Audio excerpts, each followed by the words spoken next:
Hello and welcome to another episode of Adventures in Movies Looks at dot. I am Nathaniel Muir and I am the movie editor at AIPT. Joining this week are the two hosts of Adventures in Movies. I am Hello, Danny. I'm Blake. We'll get through this intro by hook or by crook. We will get through. So, this week we're looking at The Wolf House. The Wolf House is a stop motion animation film from Chile. Plot follows Maria, who's a refugee from a German camp, and we'll kind of get more into that. As she attempts to escape, she stumbles upon a house in the woods. She hides in there. While in there, she encounters bears, pigs, and fire. It's a very surrealistic journey. That's the end of the intro. So now we can get right into this. So, my sister has a rule. Like, once I start a movie, I'm into the movie. She figures the way she looks at it at the 20-minute mark. If a movie hasn't hooked you, she's gone. She is out. So, how did you guys feel after 20 minutes into this film?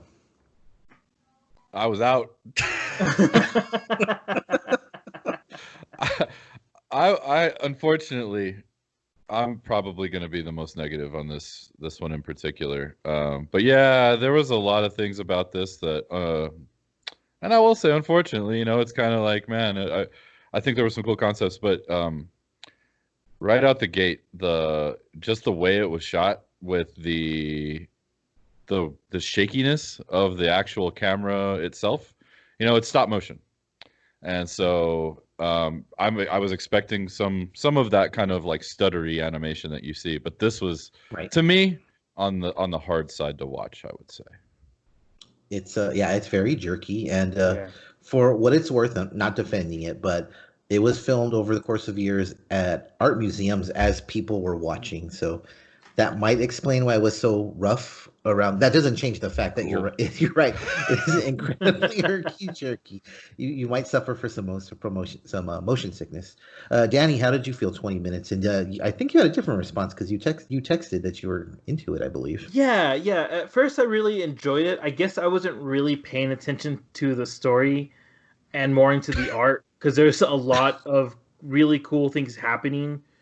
And a lot of it is actually really, really cool. I think one of you guys said it was distracting in a way, and I do agree. The art is the distracting part of this whole movie. It makes me so it's going to be weird because this movie is in Spanish and it has subtitles, but the way I'm going to explain this is with subtitles. Like usually when you're seeing a foreign film, you have subtitles and I'm paying attention to the subtitles, but in here I was paying attention to the moving picture. Kind of like throwing out the Spanish pretty much because I think at one point or another I kind of just threw out the story. I was like, well, who fucking cares? Who needs this? And I just paid attention to the art because a lot of it you could see the streaks of where there was movement.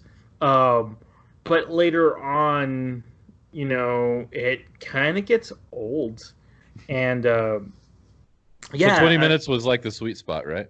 yeah. Like it's like the perfect student art film. It's a perfect student art film. Like at It's 20 minutes. very yeah, it's very reminiscent of David Lynch's student art stuff, actually. Mhm. Like if you've ever seen his like the ABCs or whatever, it's almost exactly like that. You mentioned that it was better when you just totally ignored this story. So what we have here is it's artist cinema. People talk about, wow, that cinema kind of blurs the line between cinema and art, but this is art as cinema. So I think we're all on the same page that it didn't quite work as cinema. So what did you get out of this story? What did I get Uh, out of the story? I mean, it's tough. It's a tough question. It's a tough question.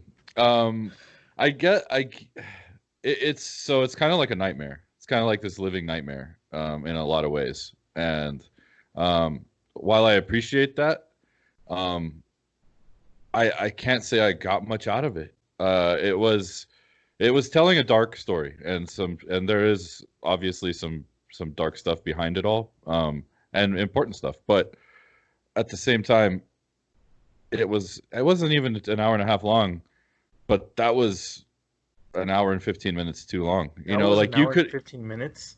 you could have done that entire thing. I think with the exact same message, you could have got the exact same message across in 15 minutes of the exact same style of movie making or filmmaking. You know, so yeah, it's hard for me to say what I got out of it. I mean, I appreciate it. I appreciate what it is, but like you just said, as a cinema thing, as a thing that I would want to watch, nah. It's funny when Danny asked you asked something during it about whether the wolf represented something, and I gave a long answer about yeah, the wolf is representative of this I don't know, the commandant, and it's her fears always something. You're like, well, that's good. And I'm like, well, actually, I'm just I making think this up.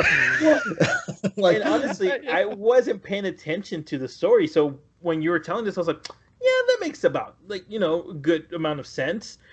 Because again, I think for me, what I got out of it is that like I'm a very patient man, and like this is true.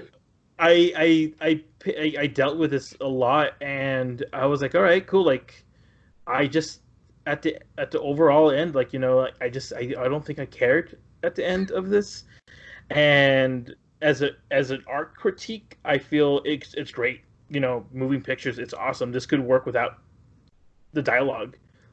This could tell a story without a dialogue, and you can make it whatever you want. Sure, it's about this lady that probably or ran away from a Nazi cult, a German cult, and she made friends with pigs that later became like her imaginary friends. right. It at this it's Sure. yeah. The thing is like I if we criticize the films for what it is, but I don't think the way it presented itself. I don't think it was the right way. I think this movie should have been shown more as in a gallery, maybe like somebody fucking walks into a dark room, they see it there. You sit down on a bench for 5-10 minutes, and you're like, yeah, okay, I get this. I Maybe would I agree don't with know, that. Yeah, I would agree and then with you that. just walk out. Walk out. This is not a film. This is more of an art project, something passionate than a movie. And I think this is I that's what I got. I got this is an art film. I'm a patient man. This movie cinematic experience is out the window. Well, you bring up a good point about sitting in an art exhibit or in a museum and watching it for 10 to 15 minutes because it's, like I said, it's like a little over an hour. I think you can play any parts of that movie anywhere, and within seconds, someone will sit there and be like, wow, this is really cool. And then a few seconds later, they'll get up and walk away. Yeah, Oh, yeah. now the talking about the cinematic portion of it, it's shot to look like it's like 1917 Birdman. It's supposed to look like one continuous shot. Did you guys even notice that, or what did you think of that style of shooting for this particular film?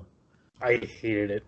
I When I noticed that there was weird like little jerks, I guess, like when there's like editing or whatever they're trying to do, it didn't feel natural. If you didn't say that, I wouldn't even known that it was trying to be a one shot movie, just because this is so jerky. No, I would, yeah, I didn't notice it because I was as this sounds terrible to say, I was trying not to look at it. Like I, there was a lot of it where like I was reading the subtitles and to kind of get what was happening better, but yeah, I didn't, yeah, I found it really really hard on the eyes, like and like not in a good way, you know. So, Danny, you said you art, just the art. You said you liked it. Blake, you said you thought the premise was really cool and you liked the idea behind it. I Mhm. think as art, like forgetting, trying to figure out a story thing, I think it did an excellent job. I think it's one of the cooler things that I've ever seen. But It's definitely yeah, the art. one it's art. So the whole putting the story in the background thing, that's absolutely not a new thing. I mean, we see it in Hollywood blockbusters all the time. It's all about explosions and stars. Why do you think it didn't work in this case? Because it's art.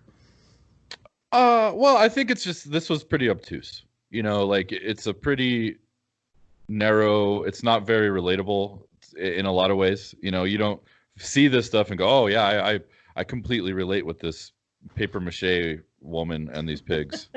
You know, like there's not there's very little about it that is relatable on any normal stretch. So yeah, I mean, yeah, I'm sorry for being so negative.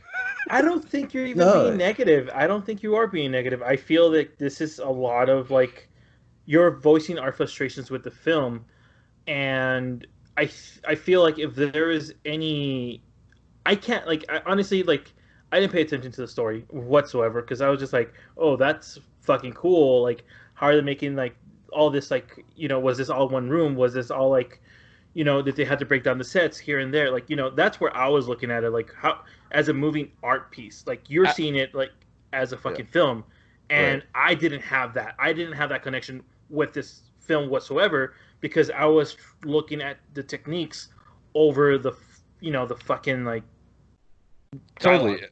And I would even say that it overshadows the story in a lot of ways because you're watching this thing and you're like, wow, that's actually really cool how they painted on the walls and you can kind of Yeah. see right. can see the progression of time even. There's a Yeah. time aspect to how the Yeah. animation works that I think is actually really cool. But again, yeah, that's getting back to what I was saying. So So we've had so Danny, you said you just ignored the story. Blake, you said it's not relatable. I said that, I had to make up a story just to kind of get what was going on. So what do you think, and we can't speak for the directors, but we can try to. So what do you think was their intent when they made this? To it's a tell the good story, question. Yeah. I think it's to tell this story about this German cult. I mean, obviously, if this was during the World War II or whatever, people were running away. We know like Argentina, like a lot of like Nazi soldiers went to Argentina and just established a new life there. That's history. We all know that, and I think they were just trying to tell something part of our world history that, or even Chile's history that people did run away and were running away for different reasons that weren't Nazi related. Yeah. Yeah, I think it was trying to be profound. I think it was Yeah, trying to be profound in a lot of ways. But again, it just didn't communicate that to me. The whole time I was like really wanting it to be something more that I could grasp onto and be like, "Oh, wow, cool. I really want to see this through." But almost every step of the way it just didn't connect with me, unfortunately. I'd agree with you. Like, I'm trying to figure out, is she coping? Is Yeah. this really happening? Yeah, there's the passage of time there, and I think there's a theme of just because you're in a house, you're not safe at home type of thing. Right. I think I got that going on, but I'm I not sure. Yeah, and it was like the safety of your imagination, kind of like the house is kind Mm. of the imagine of her imagination. I think kind of yeah. she's living in this space that doesn't actually exist. I think. Yeah, I, that's the key word to this. I think. I, and I agree with that. It's like this whole like the David Lynch Eraserhead, was he in hell or not type of thing. Like it's that kind of like idea. Like we're trying to make even though the story is clearly like laid out, we're still trying to get an interpretation of what we felt. Like again, like I don't see this film being a cinematic thing, more of a like an art house thing. Like it's more that every single time that we talk about it, I think I'm like just like damn it, it was art. Like, and it makes me more angrier every single time. Like why isn't this more presented to be not shown to critics, but to be shown to art critics who maybe might understand it? I guess. I Yeah, that's a think. good way to put it. Like I don't think it's for us necessarily. I think it may be for like a very art crowd centric Mhm. audience. And it's funny because we toss around the term art house a lot, Yeah. and then there's movies that whatever your poison is, Old Boy, or I don't know, House of Yes. I always think of when I think of art house movies for some reason. Hmm. Whatever you think is an art house movie, those aren't art house movies. This is so. This is it. Yeah. This is art house. So when we started, when I stumbled my way through the introduction, I was actually reading what was on the press release. How would you guys, in 2 or 3 sentences, describe this movie? Oh boy. Um, a herky jerky romp through a nightmarish little girl's imagination. I like it, and I would rent it. So, I don't know if uh, I'd watch it in front of anybody. oh. art. How would you describe it, Danny? Like 2 sentences. How would you describe this, the Wolf House? I think this is art. Maybe. That's perfect for the front of the box. All right, guys. Final words here. Blake, would you opening day? Would you stream it? Would you rent it or total pass? Oh, I think. I mean, no. I would pass this. I would pass on this one. Unfortunately, yep, pass. Wow, and Danny. If it's showing at an art gallery, I'll sit down for like 2 minutes and be like, "Oh, that's right. This is that thing I saw once," and then just get up and go. I think I would probably ignore it for the most part. Wow. Well, I think Danny, you kind of touched on it towards the end there. Art is what you make out of it. This is art. Don't see it on opening day. Don't rent it. But hey, if it's on stream, it's some streaming network. Stream it. You can walk away at any time. Yeah, it's very True. true. So we're here on YouTube every weekend. As you can see, we review real art house, but we got horror and comedy in there also. You know what we should do one day? Baskins talking about being stuck in hell. That'd be kind of a fun one. Oh, I'm down. But really good one. yeah, we cover anything, everything. You want us to look at something? Write it in the comments, and we'll consider it. You can also check out Adventures in Movies, our regular podcast. This week we looked at movies in one location. Kind of fits this quarantine world that we're living in. But check it out. We will catch you on the flip side. Don't forget to link and subscribe. Adios. Bye.